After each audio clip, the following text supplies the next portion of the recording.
here. The concept of fairness is universal, and that's all you really need to do.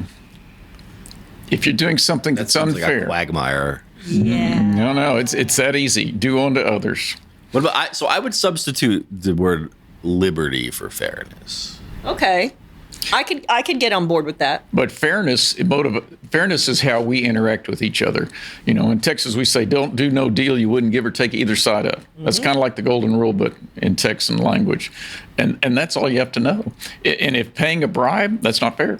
Okay, so it's literally boils down to that. You're talking about fairness, but really, I mean, you're saying fairness, but it's really justice. Cronyism is not fairness. Right, it's justice is really what Corruption's not fairness. So don't do that. Yeah.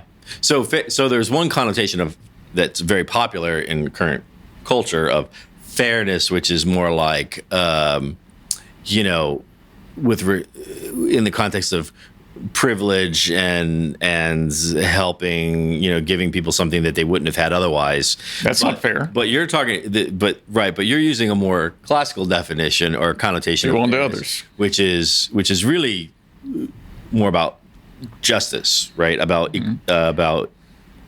balancing the scales and having the right judgment in a particular. And to implement that, you need a carrot and a stick.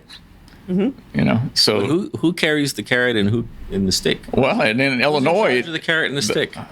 Well, the system is in charge of the carrot. You know, if you work hard, you're rewarded, and the stick has to be the state.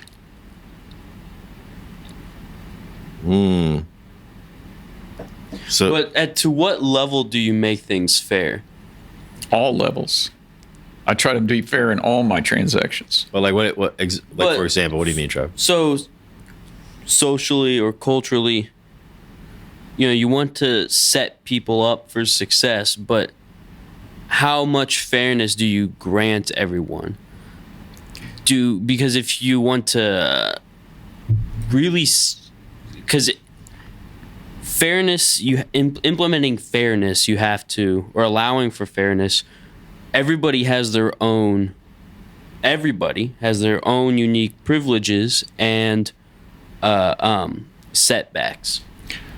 I'll mow your grass for $5, or you can mow my grass for $5. That's fairness. It's a flat, equal. But that's just on the transactional level. Not everybody has. Well, what you're saying is so how much. okay. So does that mean you give everyone the exact same lawnmower? Do you give everyone the exact? They have to go earn their own lawnmower. Yeah. But you're getting into implied accountability for other people's outcomes, right? So how much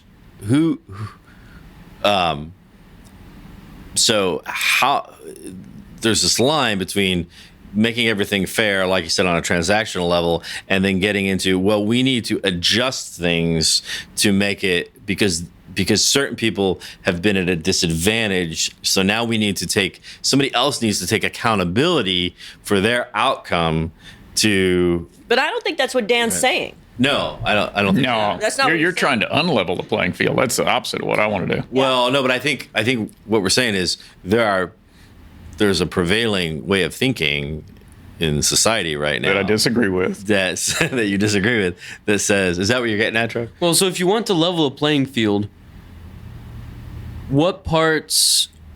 How far do you bring certain people up, and how far do you bring certain people down? They bring Certain themselves people up. have born privileges.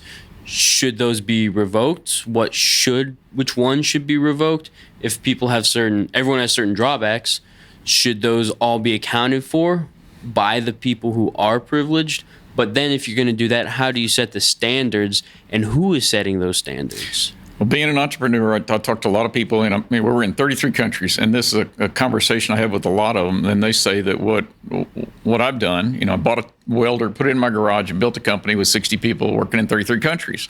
Only in America can you do that. So we've already got the system in place. We reward hard work, and I'm living proof. When I started my company, my dad was dead, and I had a $1,000 TIG welder. That's all it took. If that's privilege, then Yeah. it doesn't take much privilege. So then if someone wants to go in the same field as that or compete there, if it was going to be fair, then they should they be given the same equipment that you had? I worked a second job at night welding gas tanks to buy that welder. They can go get a second job. Yeah. That That's the free market system. I'm living the dream. It-